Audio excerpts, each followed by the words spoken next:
নামাজের সিজদায় ঝিমানি আসলে কি ওযু ভেঙে যাবে? নামাজের সিজদায় হালকা ঘুম আসলে, পরে হুঁশ আসলে নামাজ চালিয়ে যাবে, নাকি পুনরায় ওযু করে নামাজ পড়তে হবে? শুধু সিজদায় কেন, অনেক সময় দেখা যায় জুমার দিন বেশি হয়। জুমার দিন মানুষ দেখা যায় বসে বসে ওয়াজ শুনে, লম্বা ওয়াজ খুতবা এটা চলতে চলতে ঝিমাইতে ঝিমাইতে ঘুমাইতে ঘুমাইতে লাফ দিয়া ডানে বামে পড়ে যাওয়ার উপক্রম হয় কি হয় না? অনেকে একেবারে বড় করে পড়েও যায়।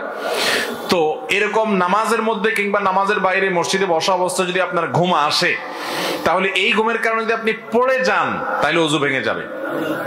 ধরুন আপনি বসা ছিলেন, পড়ে গেছেন, সিজদায় ছিলেন, ঘুমে আপনি একদম পড়ে গেছেন। আর যদি ঝিমাইতে ঝিমাইতে আপনি কাত হয়েছেন, এদিকে ঝুলছেন ওদিকে ডুলছেন, তাহলে এর কারণে কি হবে না? ওযু ভাঙবে। আর যদি হেলান দিয়ে কিছুর সাথে আরাম করে ঘুম দেন এবং সে হেলান দেওয়া জিনিসটা যদি সরায় ফেলায়, এমনিও তো জাগ্রত মানুষকে সরায় ফেললে পড়ে যায়, সেটা ভিন্ন কথা।